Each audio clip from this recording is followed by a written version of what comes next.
Tamil media நேயர்களுக்கு வணக்கம்.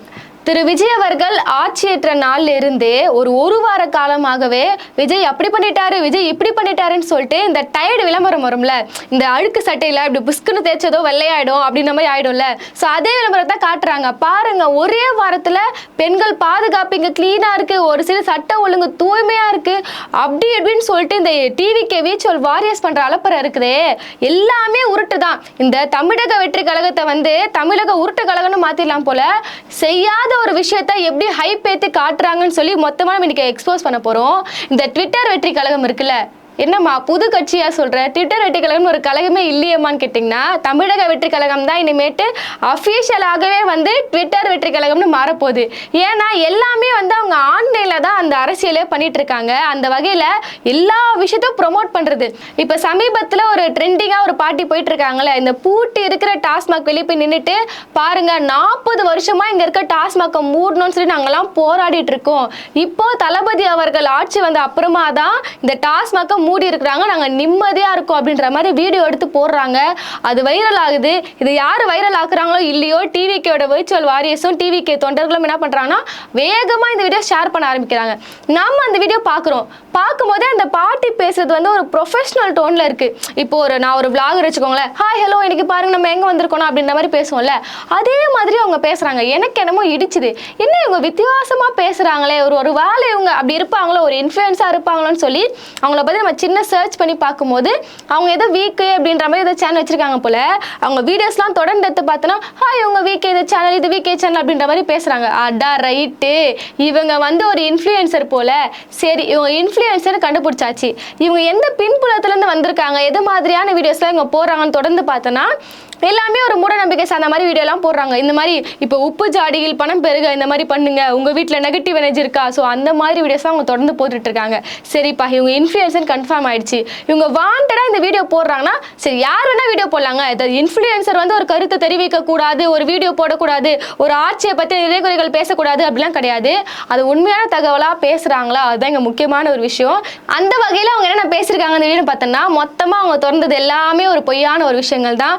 முதல்ல என்ன சொல்றாங்கன்னா, 40 வருஷமா நாங்க இங்க போராடுறோம் இந்த டாஸ்மாக்ன்றாங்க.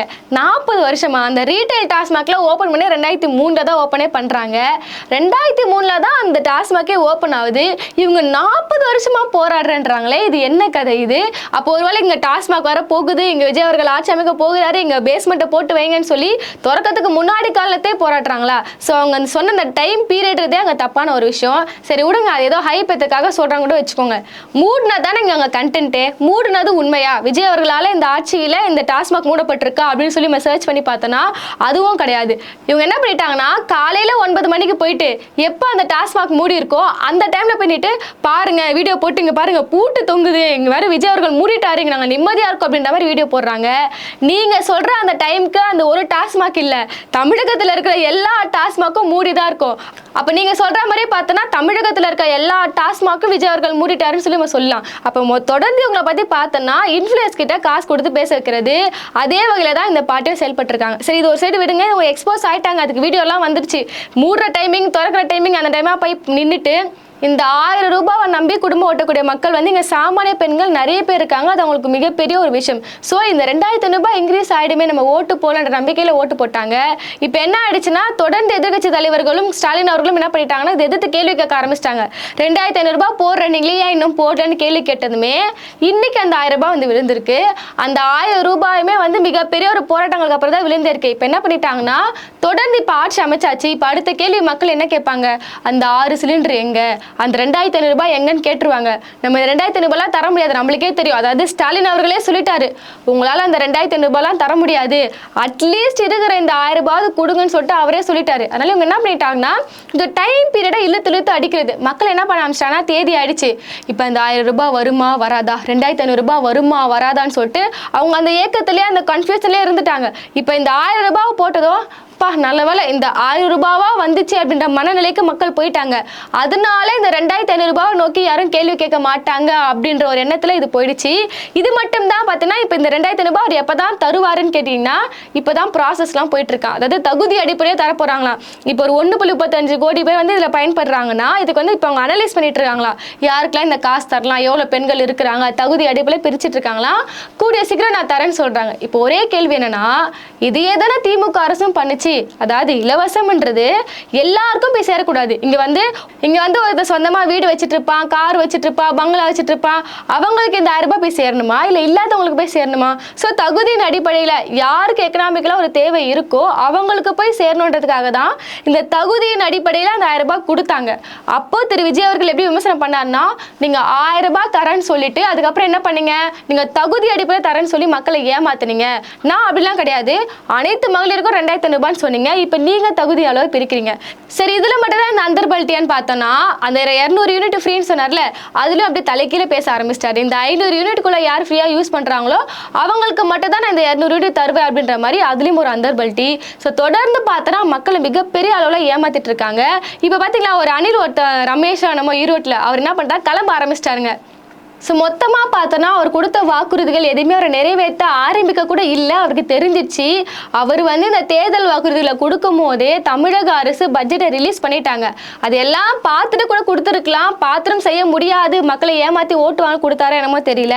இப்போ விஜயோட ஃபேன்ஸ், அவங்கள வந்து அணில்னு சொல்லக்கூடாது, அவங்க என்ன பண்ண ஆரம்பிச்சிட்டாங்கன்னா, தமிழகத்துக்கு வந்து இவ்வளோ கோடி கடன் இருக்கு, அதனால உங்களை கான்ஸ்டியூஷன் நீங்கள் கொடுங்க, தமிழகத்துக்கு இவ்வளோ கடன் இருக்கு, அதனால உங்களோட பங்களிப்பை கொடுங்கன்னு சொல்லிட்டு ஈரோட்டை சேர்ந்த ரமேஷ் என்ற ஒரு அணில் சொல்லக்கூடாது, அவரை மீண்டும் சொல்லிக்கிறேன். அவர் என்ன பண்ணிட்டாருன்னா, இப்ப விஜய் ஃபேன்ஸ்ல என்ன பண்ண ஆரம்பிச்சிட்டாங்கன்னா, இப்ப தமிழகத்துக்கு இவ்வளவு பேர் கடன் இருக்கு, இப்ப விஜய் ஃபேன்ஸ்ல என்ன பண்ண ஆரம்பிச்சிட்டாங்கன்னா, தமிழகத்துக்கு இவ்வளவு கோடி கடன் இருக்கு, நம்ம சேர்ந்து அடிக்கலாம், உங்களோட பங்களிப்பெல்லாம் கொடுங்க, நண்பா நம்பிஸ் வாங்கன்ற மாதிரி இந்த 1.5 கோடி கச்சம் கடன் இருக்குல்ல, அது என்ன பண்ணிட்டாங்கன்னா தன்னோட பங்களிப்பை கொடுக்கலாம்னு சொல்லி இந்த ரமேஷ் என்ற பையன் வந்து 1,26,000 என்னமோ அவர் கடனை கொடுத்துருக்காரு போல. சீஃப் மினிஸ்டர் பப்ளிக் ரிலீஃப் ஃபண்டுக்கு கொடுத்துருக்காங்க.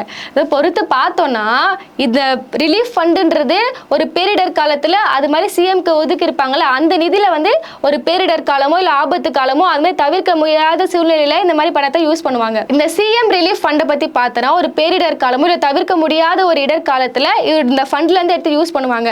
இந்த ஃபண்டுக்கு நீங்க காசு அனுப்புறது மூலமாக தமிழக கடன் வந்து ஒழியுமான்னு பாத்தீங்கன்னா கண்டிப்பா கிடையாது. எதுவுமே தெரியாம தற்குறித்தனமா இந்த மாதிரி வேலைகள்லாம் ஆரம்பிச்சிட்டாங்க. அடுத்ததா பார்த்தோன்னா இந்த பாட்டிலுக்கு 10 ரூபாய், பாட்டிலுக்கு 10 ரூபான்னு பாடினார்ல, இங்கதாங்க மிகப்பெரிய ஒரு மாற்றத்தை திரு விஜய் அவர்கள் கொண்டு வந்திருக்காரு. பாட்டிலுக்கு 10 ரூபாய் வாங்குறது தப்பா இல்லையா? கண்டிப்பா தப்பு. சோ அந்த 10 ரூபாய் வந்து வாங்கவே கூடாது, 20 ரூபாவா நீங்க வாங்கலாம்னு சொல்லி இப்ப போன திமுக அரசு அவர் குற்றம் சாட்டினார்ல, பாட்டிலுக்கு 10 ரூபாய் வாங்குறாங்கன்னு சொல்லி. இவரோட ஆட்சியில் எவ்வளவு வாங்குறாங்கன்னா 20 ரூபாய் வாங்குறாங்களா? சோ இது வல்லவா மாற்றம். இப்ப நம்ம கேட்டோம்னா விஜய் ஃபேன்ஸ் எப்படி நம்மளுக்கு ரிப்ளை பண்ணுவாங்கன்னா, ஏங்க 10 ரூபாய் வாங்கினா தப்புன்னு சொன்னா, நாங்க 20 ரூபாய் வாங்கினா தப்புன்னு சொன்னோமா, அந்த மாதிரி 20 ரூபாய் வாங்க ஆரம்பிச்சிட்டாங்க. இது ஒரு மாற்றம். அடுத்ததா வந்து இங்க பெண்கள் பாதுகாப்பை பத்தி தொடர்ந்து பேசிட்டே இருப்பார்ல, பெண்கள் பாதுகாப்பு இவங்க அந்த காருக்கெல்லாம் ஸ்டிக்கர் ஒட்டி முடிக்கிற இந்த கேப்ல அடுத்ததான் வந்து அண்ணன் வந்து கடிதம் எழுதியிருக்காரு. யாருக்குன்னு பார்த்தோன்னா மத்திய அமைச்சகத்துக்கு. எதுக்காகனா, கொஞ்ச நாள் முன்னாடி பிரச்சார மேடையில அண்ணன் பேசியிருப்பாரு, நாம ஒன்றும் இந்த திமுக மாதிரியான கபட அரசு கிடையாது, இந்த மாதிரி மீனவர்களுக்கு ஒரு பிரச்சனை வரும்போது சும்மா கடிதத்தை எழுதிட்டு நாங்க அப்படிதான் இருக்க மாட்டோம், கூட நாங்க நிப்போம் அப்படின்ற மாதிரிலாம் பேசியிருந்தாரு. இப்ப அண்ணன் என்ன பண்ணிருக்காருன்னா, அதே சொன்ன அந்த கடிதத்தை தான் அண்ணனும் எழுதியிருக்காரு. அப்ப தாவேக்காவும் ஒரு கபட அரசா? அதாவது மேடைகள்ல ஃபர்ஸ்ட் அண்ணன் எது வேணா பேசியிருக்காரு, இப்பதான் புரிய ஆரம்பிச்சிருக்காரு போல. ஒரு மாநிலத்தோட அந்த கடைசி லிமிட்ன்றதே தொடர்ந்து மத்திய அரசுக்கு நம்ம வந்து இங்க கடிதம் தான் எழுத முடியும். நீங்க நினைக்கிற மாதிரி படத்துல வர மாதிரிலாம் போய் இந்த கேட்டை உடச்சிட்டு நின்று அந்த மாதிரிலாம் பண்ண முடியாது. இங்க ப்ராப்பரா ஒரு ப்ராசஸ்ல தான் போக முடியும். ஸோ தொடர்ந்து இப்ப நீங்க என்ன பண்றீங்க, நீங்களும் கடிதத்தை தான் எழுதி கொடுக்குறீங்க. சரி, இவர் மட்டும் தான் இப்படி தேர்தல் வாக்குறுதிகள் இவர் பேசுறது எல்லாமே வந்து ஒரு புழுகாண்டியா இருக்குன்னா, அவனோட அமைச்சர்களும் அந்த தாவேக்கல இருக்க டிவிகே கேண்டிடேட்ஸ் எல்லாருமே அப்படிதான் பண்றாங்க. இப்ப ரீசெண்டா பார்த்தோன்னா ஒருத்தர் வந்து நம்ம பார்த்துருப்போம், தாவேக்கா எம்எல்ஏ ஒருத்தர் செருப்பு போடாம வந்து வாகனத்துல ஏறி வராரு, ஃப்ரீ பஸ்ல வராரு. பாருங்கய்யா, இது இல்லையா ஒரு மனுஷங்கள், பாருங்க டிவிகே விஜய் அவர்கள் எப்படிப்பட்ட ஒரு நபர்களாம் எம்எல்ஏ ஆக்கியிருக்காருன்னு சொல்லிட்டு நம்மளுக்கு ஒரு சைடு கண்ணில் தண்ணி வர மாதிரி ஆக்கி விட்டாங்க. அப்புறமா பார்த்தோன்னா அது எல்லாமே ஒரு விளம்பரம். அவரோட அஃபிடவிட்ல அவருக்கு வந்து எத்தனை கோடி சொத்து இருக்குது, காலுக்கு செருப்பு வாங்க போட காசு இல்லையா, ஆனா அவர் பென்ஸ் கார்ல வச்சிருக்காரு. சோ இது எல்லாமே ஒரு விளம்பரம். அடுத்ததா பார்த்தோன்னா இந்த ராயபுரம் எம்எல்ஏ கேட்டாங்களே, ஏன் டிரைவர்லாம் வந்து ஒரு எம்எல்ஏ ஆகக்கூடாது அப்படிலாம் சொல்லி கேட்டாங்க. அவரோட அஃபிடவிட் பார்த்தோம்னா அவரோட அஃபிடவிட்ல ஆட்டோன்றதே கிடையாது. எங்க நீங்க காமனா பார்த்தோன்னா ஒரு கட்டண தொழிலாளியே இருக்கிறான்னு வச்சுக்கோங்களேன், அவர்கிட்ட என்னெல்லாம் இருக்கும், ஒரு பாண்டு இருக்கும், அந்த மாதிரி டூல்ஸ்லாம் வச்சிருப்பாரு. ஒரு மெக்கானிக்னா அதுக்கேற்ற டூல்ஸ் இருக்கும். அது மாதிரி இப்போ ஆட்டோ டிரைவர்னா அவர்கிட்ட என்ன இருக்கும், ஆட்டோ இருக்கும். ஆனால் ஒரு அஃபிடவிட்ல ஆட்டோ இருக்கிறதா அவர் குறிப்பிடவே இல்லை. சரி, இவங்களை விடுங்க, ரொம்ப ஃபேமஸான ஒரு நபர், இவரை விடுங்க, ரொம்ப ஃபேமஸான ஒரு ஆளு ராஜ்மோகன். அவர் இன்னைக்கு பேட்டி கொடுக்குறாரு. என்னன்னா, ஏன் ஒரு டிரைவரோட மகன்லாம் வந்து எம்எல்ஏ ஆகக்கூடாதா, நாளே வீட்டு வாடகை கட்ட கூட நான் அவ்வளோ கஷ்டப்பட்டேன் அப்படின்ற மாதிரி பேசுறாரு. அண்ணனோட அஃபிடவிட்ல அவர் எவ்வளோ சொத்துக்கள் வச்சிருக்காருன்னு பார்த்தோன்னா 2 கோடி சொத்து அவர்கிட்ட வச்சிருக்காரு. அது பணமாகவோ ரொக்கமாகவோ அசையும் சொத்து நகைன்னு சொல்லிட்டு அவ்வளோ கணக்கில் இருக்கு. இவ்வளோ இருக்கு. ஆனால் அண்ணனால வீட்டு வாடகை மட்டும் கட்ட முடியல. மொத்தமாகவே பார்த்தோன்னா அந்த பாஜகவோட அந்த ஆட்சி மாடலை அப்படியே கொண்டு வராங்க. நான் வந்து ஏழை தரப்பட்டவன், நல்லா சின்ன வயசுலேருந்து கஷ்டப்பட்டே வளர்ந்தேன், நான் மக்களுக்காக வந்துட்டேன், எல்லாத்தையும் விட்டு வந்துட்டேன்ற மாதிரி மோடி அவர்களோட ஆட்சி வந்து தொடர்ந்து இவங்க அப்படியே பண்ணிட்டு இருக்காங்க.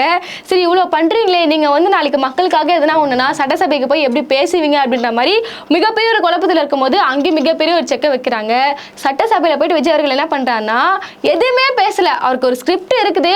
அவங்க என்ன சொல்கிறாங்கன்னா, சட்டசபைன்றதே மாற்றி மாற்றி அவங்க நிறை குறைகளை பேசுவாங்க, இங்கேருந்து நம்ம பேசுவோம், அப்படிதான் ஒரு சட்டசபையே இருக்கும். இவர் என்ன பண்ணுறாருன்னா, ஸ்கிரிப்ட் பேப்பர் எடுத்துகிட்டு போயிடுறாரு.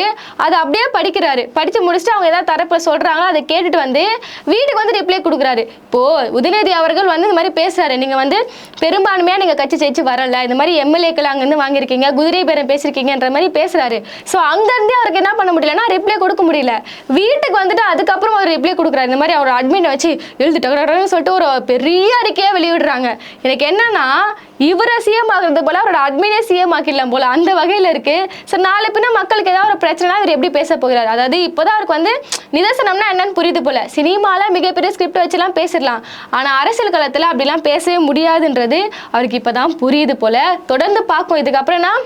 ஆனால் நிஜ வாழ்க்கையில் அப்படிலாம் முடியாது, ஸ்கிரிப்ட்லாம் இங்கே வேலைக்கே ஆகாதுன்னு சொல்லி அவருக்கு இப்போ தான் புரியுது போல. இதில் வேற கொஞ்ச நாள் முன்னாடி ஒரு ஜோசியரை வந்து இந்த மாதிரி அவரோட சிறப்பு அதிகாரியாக பணி நியமனம் செஞ்சாங்கல்ல, அதை வந்து பிரேமலதா அவர்கள் போட்டு அடி நடிச்சு அதெல்லாம் இறக்குன்ற மாதிரி அவர் கொடுத்த அந்த பணியை வந்து கேன்சல் பண்ணிட்டாங்க, வாபஸ் வாங்கிட்டாங்க. இதுக்கப்புறம் என்ன ஆச்சுன்னா, அவர் வந்து நிறைய இன்டர்வியூலாம் கொடுத்துட்டு இருக்காரு போல. அவர் என்ன சொல்கிறாருன்னா, இங்கே சட்டசபையில் வந்து அண்ணன் தனக்காகவே பேச முடியல, அவர் ட்விட்டர் கட்சி நடத்திட்டு இருக்காரு. இவர் வந்து சொல்கிறாரு, அடுத்த 50 ஆண்டு காலத்துக்கு விஜய் அவர்கள் தான் சிஎம். இன்னும் ஒரு படி மேல என்ன சொல்றாருன்னா, வருங்காலத்துல இப்போ வந்து அமெரிக்க அதிபர் ட்ரம்ப்புக்கோ ரஷ்ய அதிபர் புதினுக்கோ ஏதாவது சண்டை வந்துச்சுன்னா அதை தீக்கிற அளவுக்கு விஜய் இருப்பாரு அப்படின்ற மாதிரி சொல்றாரு.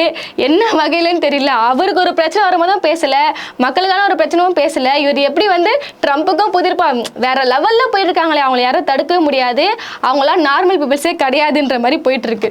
இறுதியாக வந்து இப்போ அவங்க பாசிட்டிவாக பேசியிருக்க ஒரு விஷயம் என்னென்னு பார்த்தோன்னா, ஏதாவது ஒரு சாமானிய மனிதரும் தனது நிறை குறைகளை தனக்கு தேவையை வந்து முதல்கிட்ட போய் சொல்ல முடியுமா? அதுக்கு எங்கள் அண்ணன் என்ன பண்ணியிருக்காங்கன்னா, டிஎன் சிட்டிசன் ஹெல்ப்லைன்னு சொல்லிட்டு ஒரு வெப்சைட்டை கொண்டு வந்திருக்காரு, ஒரு ஆப்பை கொண்டு வந்திருக்காரு. இது மூலிமா நாளைக்கு எங்களுக்கு ஒரு பிரச்சனைனா, விஜய் அண்ணா இந்த மாதிரி எங்கள் தெருவில் இந்த மாதிரி பிரச்சனை, இதான் எங்கள் வீட்டு அட்ரஸ், அடுத்த 5 நிமிஷம் வந்து நில்லுங்க அப்படின்ற மாதிரி அந்த அளவுக்கு அந்த ஆப்பை வந்து ப்ரொமோட் பண்ணுறாங்க. உலகத்திலே, தமிழ்நாட்டிலே, இந்தியாவிலே இல்லாத ஒரு புதிய ஒரு கண்டுபிடிப்பு அண்ணன் கொண்டு வந்துட்டார் அப்படின்ற மாதிரி பேசுகிறாங்க. ஒன்றும் இல்லை, இந்த மாதிரி முதல்வரை வந்து தொடர்பு கொள்ளக்கூடிய இந்த வெப்சைட்லாம் எப்பயும் வந்துடுச்சு. திமுக ஆட்சியில் வந்து டிஎன்சிஎம் ஹெல்ப்லைன் சிட்டிசன் ஆப், அந்த சிஎம் மட்டும் இல்லை, அடுத்ததாக வந்து மக்களுடன் முதல்வர் ஸ்கீம் அப்படின்ற மாதிரி குறைதீர் முகாம்களும் கொண்டு வந்துட்டாங்க. இப்போ திமுக ஆட்சி மட்டும் இல்லாமல் அதிமுக ஆட்சியிலும் இது இருக்கு. அம்மா கால் சென்டர், சிஎம் ஸ்பெஷல் கால் வெப்சைட்டு, அடுத்தது அம்மா பிராண்ட் ஆப்ஸ், இ டிஸ்ட்ரிக்ட் சர்வீஸ்ன்னு சொல்லிட்டு நிறைய விஷயங்கள் அவங்களும் பண்ணியிருக்காங்க. ஸோ இப்போ விஜய் அவர்கள் எது பண்ணாலுமே அவர் தான் பண்ணிட்டாரு, உலகத்தில் கல் தோன்றா காலம் முன்னாடி விஜய் அவர்கள் வந்துட்டார் அப்படின்ற அளவுக்கு பேசுறாங்க. இப்போ தொடர்ந்து நலத்திட்டங்கள் பற்றி பார்த்தோம்னா, அவர் கொடுத்த தேர்தல் வாக்குறுதிகளுக்கும் இப்போ அவர் நடைமுறைப்படுத்த விஷயத்துக்கும் வந்து சம்மந்தமே இருக்காது. ஆல்ரெடி திமுக அரசு என்ன பண்ணிச்சோ அதையே தான் அவர் கண்டினியூ பண்றாரு. இப்போ நடக்கிறது விஜய் அவர்களோட ஆட்சியா இல்லை ஸ்டாலின் அவர்களோட ஆட்சியானே நம்மளுக்கு கன்ஃபியூஷனா இருக்கு. ஸோ நீங்க வந்து மாற்றம் சொன்னீங்க, புதுசா மக்களுக்கு நல்லது செய்ய வரேன்னு சொன்னீங்க. ஆனால் இங்க வந்துட்டு இருக்கிறதே கண்டினியூ பண்றதுக்கு உங்களுக்கு எதுக்கு மக்கள் ஓட்டு எடுத்து தேர்ந்தெடுக்கணும் அப்படின்னு ஒரு மிகப்பெரிய ஒரு கொஸ்டின் இருக்குல்ல. இப்போ என்ன சொல்லியிருந்தாங்கன்னா, திமுக ஆட்சி ஒண்ணுமே பண்ணல, திமுக அரசுல இங்க ஃபுல்லா ஊழல் தான், எதுவுமே பண்ணலன்னு பேசுனீங்க. இப்போ எதுவுமே பண்ணாமலே இருக்கிற நலத்திட்டங்களை நீங்க தொடர்றீங்க. அப்போ உங்க வாயெல்லாம் திறந்து நீங்க ஒத்துப்பீங்களா? ஆல்ரெடி திமுக அரசுல இவ்வளவு நலத்திட்டங்கள் இருக்கு, அதை நான் தொடர்றேன்னு சொல்லிட்டு உங்க வாயில வருமா? அது வராது. ஸோ ப்ரொமோட் பண்ற விஷயம் எப்படி இருக்குன்னா, திமுக ஆட்சியில எதுவுமே கிடையாது, கஜனா காலியா இருக்கு, நான் இனிமேல் எதுவுமே பண்ண முடியாது, இன்னும் அடுத்த 5 ஆண்டு காலம் எனக்கு கொடுங்க, நான் உங்களுக்கு எல்லாமே செஞ்சு காட்டுறேன்ற மாதிரி அண்ணன் தொடர்ந்து அந்தர்பல்ட்டி அடிக்க ஆரம்பிச்சிட்டாங்க. இப்போ மக்கள் கேட்க ஆரம்பிச்சிட்டாங்க தொடர்ந்து. எனக்கு தெரியாது, இந்த ஒரு வருஷத்துக்குள்ள நீங்க சொன்ன வாக்குறுதிகள் எல்லாமே எனக்கு நிறைவேற்றணும், இந்த 6 மாசம் சிலிண்டரு, இந்த காசு எல்லாமே எனக்கு வந்து சேரணும் பண்ணிடணும்னு சொல்லி மக்களே ஒரு பக்கம் அலர்ட் ஆக ஆரம்பிச்சிட்டாங்க. ஸோ தொடர்ந்து பார்ப்போம். விஜய் அவர்கள் கொடுத்த அந்த வாக்குறுதியில் மக்கள் இப்போவே வந்து மிகப்பெரிய ஒரு அதிருப்தியில் இருக்கிறாங்க. எந்த அளவுக்கு அவங்க தமிழக பட்ஜெட்லாம் புரிஞ்சுட்டு கணக்கெல்லாம் போட்டு மக்களுக்கு நலத்திட்டங்களை கொண்டு போய் சேர்க்க போகிறாங்கன்னு சொல்லி நம்ம தொடர்ந்து பார்க்கலாம்.